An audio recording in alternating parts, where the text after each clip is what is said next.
Continuation of the previous video. So in this video we'll be again talking about the chapter 7th, that is enforcement of this act. So सबसे पहले हम section 31 cover करेंगे, that is licensing and registration of food business. So licensing and registration बहुत ही important topic है, please ध्यान से सुनिएगा और कोई भी डाउट रहेगा प्लीज़ वीडियो के नीचे कमेंट करके आप पूछ सकते हैं. So first point, no person shall commence or carry on any food business except under a license.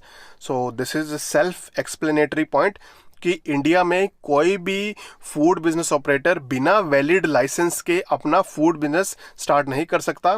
सो अगर किसी भी पर्सन को इंडिया में अपना फूड बिजनेस स्टार्ट करना है तो उनको एफएससीआई से एक वैलिड लाइसेंस लेना पड़ेगा, उसी के बाद ही वो अपना बिजनेस स्टार्ट कर सकते हैं. Second point, nothing contained in sub section 1 shall apply to a petty manufacturer who himself manufactures or sells any article of food, or a petty retailer, hawker, itinerant vendor, or temporary stall holder, or small or cottage industries.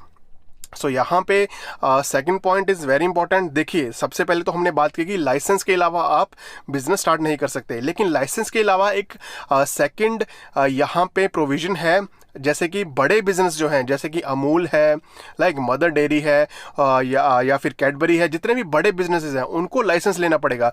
लेकिन जितने भी small business हैं, जितने भी small food business operators हैं, जैसे कि छोटा कोई मैन्युफैक्चरर है छोटे स्केल पे, जिनको हम स्मॉल मीडियम एंटरप्राइज भी बोल देते हैं, जितने छोटे मैन्युफैक्चरर्स हैं, या फिर पेटी रिटेलर, या फिर हॉकर्स मीन्स जितने भी ये पानी पूरी वाले, ठेले वाले, राइट, इन सबको लाइसेंस नहीं लेना पड़ेगा. इनके लिए रजिस्ट्रेशन है, इनको रजिस्टर करवाना पड़ेगा खुद को एफएससीआई के पास, और रजिस्ट्रेशन सर्टिफिकेट इनको दिया जाएगा, राइट. सो यहाँ पे I hope it's clear. Licence किनको लेना पड़ेगा? लाइसेंस बड़े फूड बिजनेसेस को लेना पड़ेगा, बड़े फूड बिजनेस हाउसेस को लेना पड़ेगा, और जो रजिस्ट्रेशन है, रजिस्ट्रेशन छोटे बिजनेसेस को लेनी पड़ेगी, राइट, जितने भी हमारे छोटे बिजनेस रहते हैं. But they shall register themselves with such authority and in such manner as may be specified by the regulation without prejudice to the availability of the safe and wholesome food. So देखिए, इनको licence नहीं लेना पड़ेगा, लेकिन उनको register करवाना पड़ेगा, और उनको एक अंडरटेकिंग भी देनी पड़ेगी, एक फॉर्म साइन करना पड़ेगा. दे हैव टू साइन कि ये जो हम फूड प्रोवाइड करवाने वाले हैं ये सेफ रहेगा, होलसम रहेगा, कंज्यूमर को कोई हार्म नहीं पहुंचाएगा.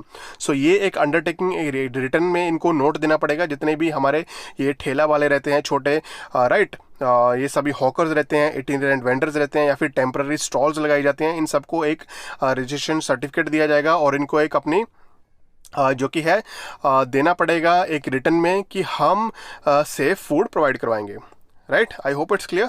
Third point, any person desirous to commence or carry on any food business shall make an application for the grant of license to the designated officer in such a manner containing such particular and fee as prescribed by the regulations. So देखिए, यहाँ पे हमने कहा कि licence लेना पड़ेगा, तो licence कौन प्रोवाइड करेगा? लाइसेंस अप्लाई करने के लिए designated officer is the person who is responsible for taking the action कि लाइसेंस देना है या लाइसेंस इनको रिजेक्ट करना है. सो लाइसेंस अप्लाई करने के लिए फूड बिजनेस ऑपरेटर्स को ऑनलाइन, आज की डेट में ऑनलाइन फैसिलिटी अवेलेबल है. एफएससीआई की वेबसाइट पे आप जाके ऑनलाइन लाइसेंस अप्लाई कर सकते हैं, जो भी पर्सन यहाँ पे फूड बिजनेस स्टार्ट करना चाहता है. सो वो जो लाइसेंस है, एप्लीकेशन है, वो डेजिग्नेटेड ऑफिसर के पास जाएगा, और डेजिग्नेटेड ऑफिसर उसको तभी अप्रूव करेगा अगर उस फूड बिजनेस ऑपरेटर ने एक प्रिस्क्राइब्ड फी रहती है लाइसेंस ऑपरेट करने के लिए, अलग अलग फीस रहेगी. फॉर एग्जांपल, अगर आप डेयरी इंडस्ट्री में हैं तो आपके लिए अलग फी रहेगा. अगर आप ऑयल इंडस्ट्री में हैं, ऑयल का बिजनेस स्टार्ट करना चाहते हैं, एडिबल ऑयल का, उसके लिए एक अलग फी रहेगा. अगर आप जस्ट केटरिंग सर्विस स्टार्ट करना चाहते हैं उसके लिए अलग फ़ी रहेगी. सो ये फ़ी हम बात करेंगे फर्दर रेगुलेशंस में. सो ये सभी फ़ी और यहाँ पे डॉक्यूमेंट्स रहेंगे, कुछ डॉक्यूमेंट्स रहेंगे, वो सभी सबमिट करवाने के बाद डीओ कंसीडर करेंगे एप्लीकेशन. सो उसके बाद वो डिसीजन लेंगे कि लाइसेंस देना है या नहीं देना. आई hope it's clear. Right. So fourth point, the DO, designated officer, on receipt of an application under the subsection 3 may either grant the license or after giving the applicant an opportunity of being heard and for the reasons to be recording in writing, refuse the grant of license to applicant if he is satisfied that it is necessary to do so in the public health, and shall make available to the applicant a copy of the order. As I told you in the previous point, designated officer की responsibility रहेगी, he would be the decision maker कि यहाँ पे licence देना है या नहीं देना, रिजेक्ट करना है. सो जब भी वो रिजेक्ट करेंगे उनको फूड बिजनेस ऑपरेटर को बुलाना पड़ेगा, उनको ये सब रीजंस बतानी पड़ेंगी एंड फूड बिजनेस ऑपरेटर को भी अपनी बात कहने का यहाँ पे मौका दिया जाएगा. सो उसी के बाद ही डेजिग्नेटेड ऑफिसर अपनी डिसीजन लेंगे. राइट. सो यहाँ पे उनको लाइसेंस कैंसिल करने के बाद ये कुछ फॉलो करने पड़ेगा. जैसे पॉइंट 8 में, provided if the licence is not issued within 2 months from the date of making an application और his application is not rejected, the applicant may start a food business. So ये a point बहुत important है. देखिए, designated officer के पास licence की application गई और licence की एप्लीकेशन के 2 महीने के अंदर अंदर एप्लीकेशन को ना ही फॉरवर्ड किया गया, ना ही रिजेक्ट किया गया, ना ही उस फूड बिजनेस ऑपरेटर को इस एप्लीकेशन के बारे में कुछ बताया गया. अगर 2 महीने के अंदर अंदर डीओ अपनी डिसीजन नहीं देता क्या उनको ग्रांट करना है या रिजेक्ट करना है, तो फूड बिजनेस ऑपरेटर अपना बिजनेस स्टार्ट कर सकता है, चाहे उसको लाइसेंस मिला या नहीं मिला. So this is very important point. बिना लाइसेंस के भी फूड बिजनेस ऑपरेटर अपना बिजनेस स्टार्ट कर लेगा अगर 2 महीने के अंदर अंदर. बिकॉज यहाँ पे एफएसआई ने डेडलाइन रखी है कि जो भी एप्लीकेंट अप्लाई करेगा लाइसेंस के लिए उसको 2 महीने के अंदर अंदर लाइसेंस देना ही पड़ेगा. अगर डीओ ने नहीं दिया, ना ही दिए लाइसेंस दिया, इशू किया, ना ही रिजेक्ट किया, तो फूड बिजनेस ऑपरेटर अपना फूड बिजनेस स्टार्ट कर सकता है. लेकिन यहाँ पे डीओ को फर्दर पावर दी गई है कि DO can send him the improvement notice. Means वो सेक्शन 32 इंप्रूवमेंट नोटिस है, वो नेक्स्ट हम कवर करेंगे. So the DO shall not refuse to issue licence but if he condition necessary issue improvement notice under the section 22 and follow the procedure in that regard.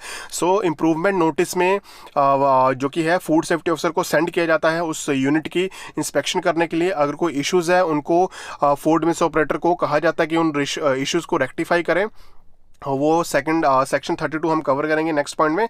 सो यहाँ पे do को licence देना ही पड़ेगा अगर 2 महीने से ज़्यादा टाइम हो जाता है. 5th point, every licence shall be in such form and subject to such conditions as may be prescribed by the regulations. So यहाँ पे लाइसेंस उसी फॉर्म में दिया जाएगा जो कि इस एक्ट में जो कंडीशंस हैं वो फुलफिल कर रहा है फूड बिजनेस ऑपरेटर, उसी लाइंस पे यहाँ पे लाइसेंस दिया जाएगा डीओ के द्वारा. इस सिंगल लाइसेंस में be issued by DO for 1 or more article of food and also for different establishment और premises in the same area. जैसे देखिए 6th पॉइंट भी बहुत इंपॉर्टेंट है. सो यहाँ पे एक ही लाइसेंस आप दे सकते हैं अगर फॉर एग्जांपल जैसे अमूल है, अमूल का यूनिट फॉर एग्जांपल अभी तो अमूल बहुत ही काफ़ी स्टेट्स में उनका मैन्युफैक्चरिंग यूनिट है, लेकिन अगर अमूल एक ही डिस्ट्रिक्ट में होता, एक ही छोटे एरिया में होता, बट वो मल्टीपल जो कि है प्रोडक्ट्स मैन्युफैक्चर कर रहा है, राइट, और उसके उसी एरिया में मल्टीपल यूनिट्स हैं. देखिए, एक जगह मैन्युफैक्चरिंग हो रही है, एक जगह पैकिंग हो रही है, एक तीसरी जगह उनका डिस्ट्रीब्यूशन का सेंटर है, राइट. सो अगर एक ही एरिया में उसके मल्टीपल यूनिट्स हैं और मल्टीपल वो आर्टिकल ऑफ फूड मैन्युफैक्चर कर रहा है, तो उसके लिए एक ही लाइसेंस लेने की ज़रूरत है, उसको सभी आर्टिकल्स के लिए डिफरेंट लाइसेंस लेने की ज़रूरत नहीं है. ये 6th पॉइंट में कहा गया है. 7th point, if the article of food are manufactured, stored and sold, exhibited for sale at different premises stated in more than 1 area, separate application shall be made and separate licence shall be obtained in this regard for such premises not falling within the same area. लेकिन अगर for example कोई बड़ी company है, जैसे कि हम again Amul की example लेते हैं, फॉर अभी अमूल बहुत बड़ा यूनिट है, उनके डिफरेंट स्टेट्स में मैन्युफैक्चरिंग यूनिट है, राइट, प्रोसेसिंग यूनिट्स हैं, लेबलिंग यूनिट्स हैं, पैकेजिंग यूनिट्स हैं. सो इसीलिए उनको हर स्टेट के लिए हर प्रीमाइसेस के लिए डिफरेंट लाइसेंस लेना पड़ेगा, सो डैट टू इंश्योर कि इस स्टेट में अगर कोई इशू आता है फूड के रिलेटेड, देन जितना भी मैकेनिज्म रहेगा फूड सेफ्टी ऑफिसर्स उस स्टेट के एक्शन लेंगे. अगर दूसरे स्टेट में इशू होता है दूसरे स्टेट के एक्शन लेंगे, राइट. सो यहाँ पे उनको हर प्रीमाइसेस के लिए डिफरेंट जो कि लाइसेंस लेना पड़ेगा. I hope it's clear. 8th point, an appeal against the order of the rejection of the grant of the license shall lie to the Commissioner of Food Safety. अगर यहाँ पे as I told you कि designated officer के पास power रहती है licence को grant करना या रिजेक्ट करना, लेकिन अगर किसी फूड बिजनेस ऑपरेटर को लगता है कि उनका जो एप्लीकेशन है वो सेटिस्फाइड नहीं है, क्यों रिजेक्ट किया गया, तो वो अपील कर सकते हैं कमिश्नर ऑफ फूड सेफ्टी के पास कि मेरा एप्लीकेशन दोबारा कंसीडर किया जाए, मुझे लाइसेंस के लिए कंसीडर किया जाए. तो वो पावर रहेगा कमिश्नर ऑफ फूड सेफ्टी के पास कि उनकी एप्लीकेशन कंसीडर करनी है या नहीं. right? Ninth point, a license unless suspended or cancelled earlier shall be in force for such period as may be specified by regulation, provided that if an application for the renewal of the license is made before the expiry of the period of validity of the license shall continue to be in force unless orders as passed on the application. So यहाँ पे जो licence है ये तब तक जब तक वो कैंसिल या सस्पेंड नहीं किया जाता वो वैलिड रहेगा. मोस्टली जो लाइसेंस वैलिड रहता है it depends on the period जिसके लिए लाइसेंस अप्लाई किया जाता है. मोस्टली 1 या 5 साल के बीच में, 1 साल 2 साल 3 साल या 4 साल या 5 साल के बीच में यहाँ पे फूड बिजनेस ऑपरेटर लाइसेंस के लिए अप्लाई करते हैं. सो ये उस टर्म तक वैलिड रहेगा जब तक कि उसको सस्पेंड या कैंसिल ना किया जाए, राइट. और यहाँ पे एक और प्रोविजन भी है, जो भी फूड बिजनेस ऑपरेटर रहेगा उनको लाइसेंस एक्सपायर होने से 30 दिन पहले ही अपना लाइसेंस फिर से जो कि है अप्लाई करना पड़ेगा नए लाइसेंस के लिए, रिन्यूअल के लिए, नहीं तो उनको फाइन पड़ेगा एवरीडे का 100 rupees everyday fine, right. Okay, so now अब हम इम्प्रूवमेंट नोटिस की बात करेंगे. This is also very important. Improvement notice क्या है? So, if the DO has reasonable ground for believing that any FBO has failed to comply with the regulations of this section, he may, by notice serve on to the FBO, issue a improvement notice. So यहाँ पे अगर designated officer को लगता है कि licence हमने दे दिया लेकिन कंप्लेंट्स आई हैं कि ये जो फूड बिजनेस ऑपरेटर हैं वहाँ पे प्रॉपर हाइजीन नहीं है, राइट. प्रॉपर जो कि क्लीनिंग उनके मैन्युफैक्चरिंग में प्रॉपर क्लीनिंग नहीं है, हाइजीन नहीं है, या फिर वो उनके प्रोडक्ट में इशू पाया गया है, कोई भी बायोलॉजिकल, केमिकल या फिर फिजिकल कंटेमिनेंट पाया गया है, तो वो इम्प्रूवमेंट नोटिस इशू कर सकते हैं. सो इम्प्रूवमेंट नोटिस में क्या कहा जाता है? In improvement notice DO issue करेंगे इम्प्रूवमेंट नोटिस, और इम्प्रूवमेंट नोटिस में बताया जाएगा DO has to state the ground for believing that the food business operator has failed to comply with the regulation. So DO को उस improvement notice में बताना पड़ेगा कि कौन कौन से ग्राउंड हैं जो कि जिसके कारण ये इम्प्रूवमेंट नोटिस उस फूड बिजनेस ऑपरेटर को इशू किया जा सकता है. Specify the matter which constitute the food business operators failure so to comply. उनको मैटर स्पेसिफाई करना पड़ेगा. मीन्स आपका या तो यूनिट में हाइजीन प्रॉपर नहीं है या फिर आपके आर्टिकल फूड में बहुत कंटेमिनेंट्स पाए गए हैं. C point, specify the measure which in the opinion of the authority food business operator must take in order to secure compliance. So उनको वहाँ पे इम्प्रूवमेंट नोटिस में मेजर्स भी बताने पड़ेंगे कि वो इस ये जो इशू आया है उनके यूनिट में उसको कैसे वो फुलफिल कर सकते हैं, उसको कैसे वो जो कि सही कर सकते हैं, ठीक कर सकते हैं, सो डैट ये इम्प्रूवमेंट नोटिस वापस लिया जा सके, right. D point, requires the food business operator to take those measures or measures which are at least equivalent to them with a reasonable period which should not be not less than 14 days. So 14 दिन का time उनको देना पड़ेगा do को. अगर आज improvement notice दिया आपको एटलीस्ट 2 हफ्ते का 14 डेज का टाइम देना पड़ेगा डीओ को उस फूड बिजनेस ऑपरेटर को उस लॉस को कंप्लाई करने के लिए. 14 दिन से कम तक आप कोई एक्शन नहीं लोगे, उनको 14 दिन देने ही पड़ेंगे सो डैट वो अपने इश्यूज को रेक्टिफाई कर सकें, right. So second point, if FBO fails to comply with the improvement notice, his license may be suspended. अगर improvement notice दिया लेकिन FBO ने कोई एक्शन नहीं लिया तो उनका लाइसेंस सस्पेंड किया जा सकता है किसी भी टाइम के लिए, 6 months के लिए, 1 year के लिए. If FBO still fails to comply with the improvement notice, the DO may, after giving the licensee an opportunity to show cause, cancel the license granted to him.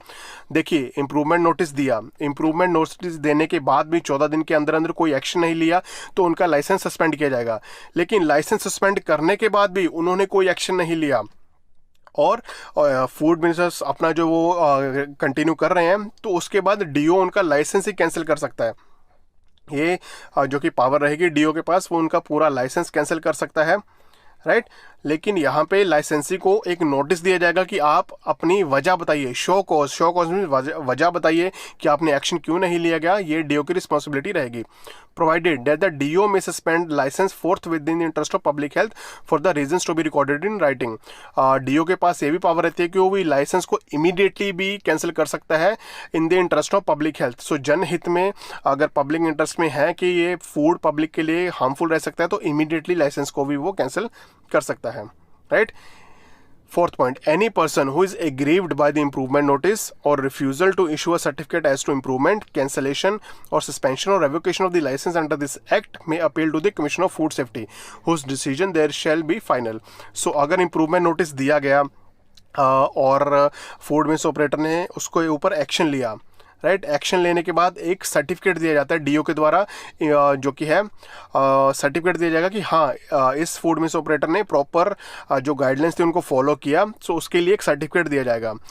सो अगर किसी भी food miss operator को लगता है कि ये उन्होंने proper action लिया, एक्शन लेने के बाद भी डीओ ने उनको सर्टिफिकेट नहीं इशू किया या फिर उनका लाइसेंस कैंसिल कर दिया, सस्पेंड कर दिया, तो वो कमिश्नर ऑफ फूड सेफ्टी को अपील कर सकते हैं कि ये जो है दोबारा कंसिडर किया जाए, हमने प्रॉपर एक्शंस लिए थे लेकिन डीओ ने फिर भी हमें सर्टिफिकेट नहीं दिया, तो commissioner of food safety further action लेगा, उसकी डिसीजन फाइनल रहेगी, right. So fifth point, the period within which such an appeal shall be made should be 15 days. So वो फूड मिस ऑपरेटर कमिश्नर को appeal करने के लिए उसको 15 days के बीच में उसको अपील करना पड़ेगा। 15 दिन से ज़्यादा वो तभी करेगा जब food commissioner of food safety को लगेगा कि हाँ कुछ इश्यूज थे जिसके कारण वो नहीं 15 दिन के अंदर अंदर वो अपील कर पाया, राइट। सो यहाँ पे 15 दिन का टाइम आप याद रखिएगा कि इम्प्रूवमेंट नोटिस दिया, इम्प्रूवमेंट नोटिस देने के बाद सर्टिफिकेट नहीं दिया गया उसको या फिर कैंसिल कर दिया, सस्पेंड कर दिया उसका लाइसेंस, सो उसके 15 दिन के अंदर अंदर उसको अपील करनी है, तो कमिश्नर ऑफ फूड सेफ्टी को 15 डेज के अंदर अंदर अपील करनी पड़ेगी। So guys thank you so much, I hope lecture पसंद आया होगा, पसंद आया तो लाइक कीजिए, बहुत ज़्यादा पसंद आया तो प्लीज़ इसको शेयर कीजिएगा। सो हम कवर करेंगे नेक्स्ट सेक्शंस, ये जो चैप्टर 7 है, chapter 7 is very very important, कोई भी डाउट रहे तो प्लीज़ कमेंट करके मेरे को पूछिएगा, और ये काफ़ी लंबा चैप्टर है। सो इसके आगे हम फर्दर फूड सेफ्टी ऑफिसर की भी बात करेंगे, डीओ की भी बात करेंगे, इन्हें